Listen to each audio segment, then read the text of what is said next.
नमस्कार, मैं हूं पवन त्यागी। कलकत्ता हाई कोर्ट ने तल्ख टिप्पणी की है और इसलिए की है क्योंकि जो कलकत्ता हाई कोर्ट ने आदेश दिया था कि जो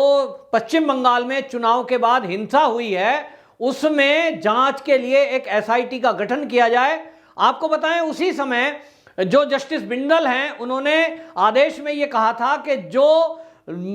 हत्या हुई है या बलात्कार के जो केस हैं उसकी जांच सीबीआई करेगी, और जो दंगा हुआ है, किसी के साथ मारपीट हुई है, किसी का घर जला दिया गया है, किसी के घर को लूट लिया गया है, ये मामले क्योंकि उतने गंभीर नहीं हैं, इसलिए इसके लिए भी कलकत्ता में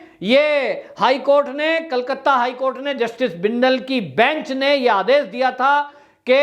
सरकार एक एसआईटी का गठन करे और इस दंगे की जांच तत्काल प्रभाव से करे। लेकिन जस्टिस बिंदल की खंडपीठ में बाकायदा याचिकाकर्ताओं ने आरोप लगाया और उन्होंने कहा कि इस मामले में एक तरफ जहां सीबीआई ने अभी तक 13 एफआईआर दर्ज कर ली हैं, वहां पर कुल मिलाकर 31 एफआईआर सीबीआई की तरफ से अभी तक नंदीग्राम और ये जो है पूर्वी मिदनापुर, बाकुठा, नदिया, कोलकाता, कूच बिहार, उत्तरी 24 परगना और मुर्शिदाबाद, इन सारे एरिया को अगर मिला दें तो सीबीआई अभी तक 31 एफआईआर दर्ज हत्या या रेप की कर चुकी है, गिरफ्तारियां भी कर चुकी है। लेकिन दूसरी तरफ सरकार को जो काम करना था, यानी ममता बनर्जी के एंड पर जो काम होना था एसआईटी के गठन का, वो नहीं किया गया। क्यों नहीं किया गया? इसके लिए याचिकाकर्ताओं ने कोर्ट में एप्लीकेशन लगाई और जस्टिस बिंदल की जो बेंच है उसमें याचिका लगाते हुए कहा कि अभी तक भी एसआईटी का गठन नहीं हुआ। इस पर जस्टिस बिंदल ने गंभीर टिप्पणी की कि जब सीबीआई अपनी जांच कर रही है, ऐसे में सरकार ने अभी तक एसआईटी गठन ही नहीं किया, जांच शुरू नहीं की, ये कोर्ट की अवमानना क्यों ना माना जाए।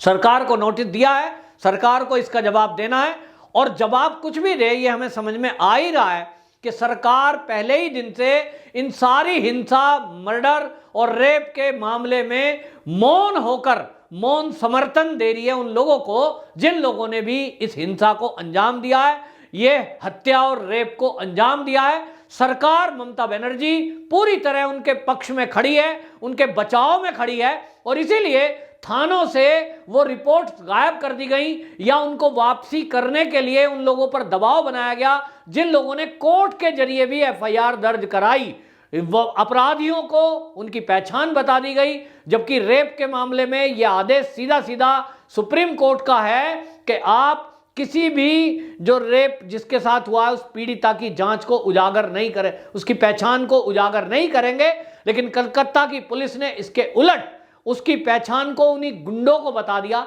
जिन गुंडों ने रेप की घटना को अंजाम दिया। इसी की वजह से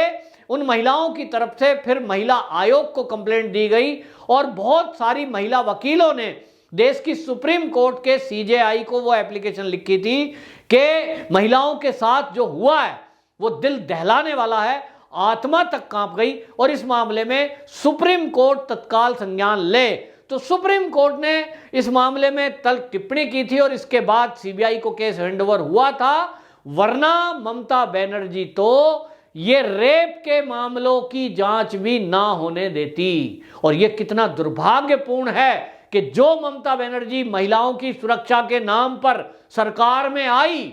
महिलाओं ने उसको वोट दिया, वही ममता बनर्जी महिलाओं का शोषण करने वालों को बचाने में लगी हुई है। सवाल उठता है क्यों?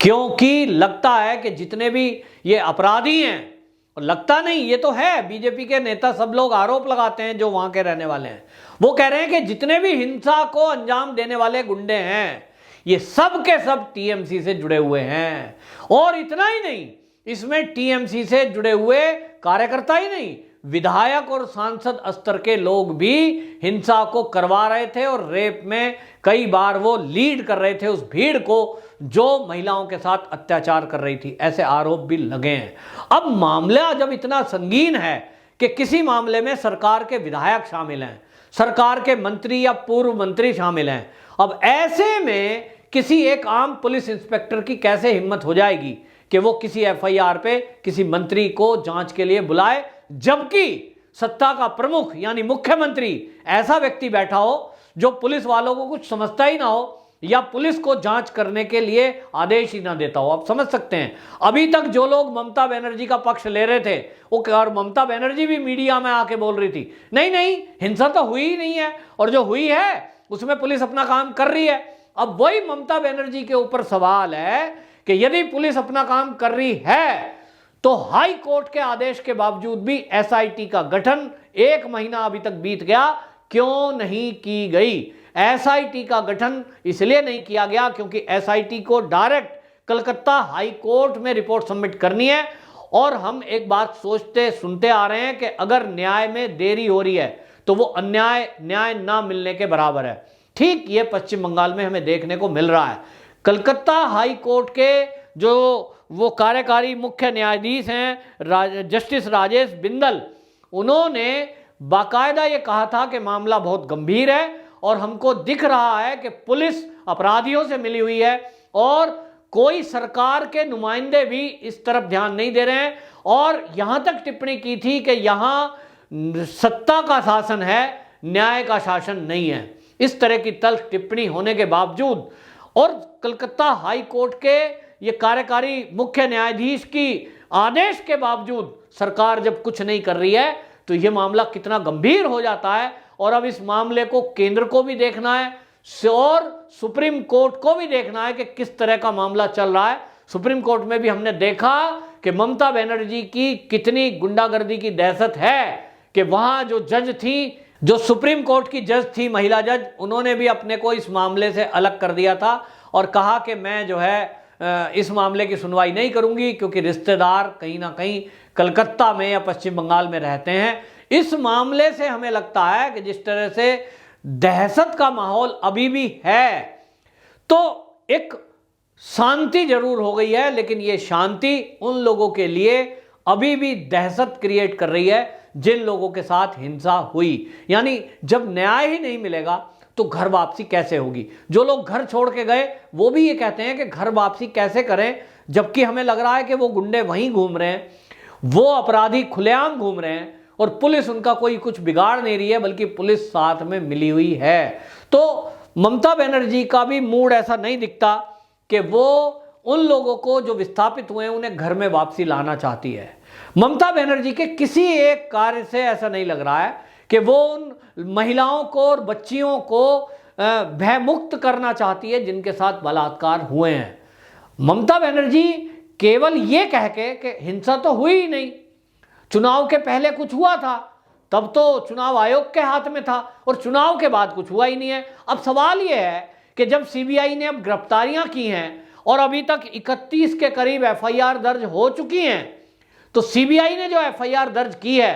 तथ्य और गवाह और सबूत देखने के बाद क्या ममता बनर्जी अभी भी उसी बात पे कायम रहेगी कि हिंसा हुई ही नहीं है? फिर ये एफआईआर क्या कहती हैं? 31 एफआईआर कराने वाले लोग ये कहां से आ गए हैं? वास्तव में पश्चिम बंगाल के जो हालात हैं वो इतने भयंकर हैं कि वहां अगर टीएमसी का गुंडा किसी के साथ कुछ कर दे, जो टोलाबाजी कटमनी वो पहले से ही चल रहा है, इसके अलावा जो अपराध कर दें उनके खिलाफ कोई बोलने वाला प्रदेश में नहीं है। और जिस तरह से रोहिंग्या और बांग्लादेशी उनके हौसले बढ़े हुए हैं कि वहां सरकार पूरी तरह से उनके साथ खड़ी है, वहां की पुलिस उनके साथ खड़ी है, उससे उनके हौसले बढ़े हुए हैं कि वो जब चाहें बांग्लादेश से किसी को बुला सकते हैं, जब चाहें जहां दंगे कर दें, जब चाहें किसी को मार दें, किसी का सामान छीन लें या किसी से वो टोलाबाजी करें या उससे कटमनी लें। किसी की हिम्मत नहीं है, वहां कोई बोल नहीं सकता, यहां तक कि मीडिया भी नहीं बोल सकता। और इसीलिए आप देखेंगे कि पश्चिम बंगाल की कोई खबरें ऐसी हाईलाइट नहीं होती जैसी और किसी राज्य की होती हो। और जहां भाजपा का शासन हो वहां तो कोई चींटी मर जाए तो मीडिया में हाईलाइट होती है, लेकिन पश्चिम बंगाल में अब देखना है कि जब कलकत्ता हाई कोर्ट ने जो तर्क टिप्पणी की है और उन्होंने ये नाराजगी प्रकट की है, इसको आप देखेंगे मीडिया किस तरह से दबा के बैठ जाएगा। यानी एक तरह से मीडिया या तो भयभीत है या तो वो ममता बनर्जी से मिला हुआ है कि उनकी कोई भी खबर आगे ना आने पाए। अब ये क्यों ऐसा होता है? तो ये समझने की बात है और हम समझ सकते हैं, क्योंकि कलकत्ता हाई कोर्ट की जो टिप्पणी है इसी से हमें समझ में आता है कि कलकत्ता के अंदर एक भय का माहौल है और वो तब तक नहीं जा सकता जो अल्पसंख्यक आयोग के सदस्य की टिप्पणी थी कि वहां राष्ट्रपति शासन लगे और पुलिस की जगह केंद्रीय सुरक्षा बलों का वहां शासन, मतलब सुरक्षा में वो लगे। जब तक ये नहीं होगा तब तक आम पब्लिक टीएमसी के गुंडों के खिलाफ एफआईआर दर्ज कराने और उनके खिलाफ बयान देने के लिए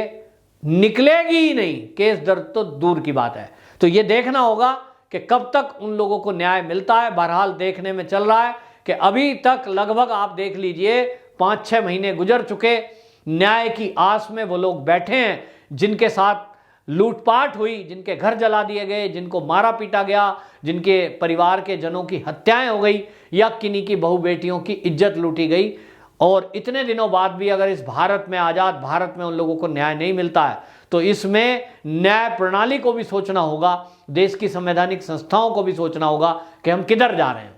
वंदे मातरम।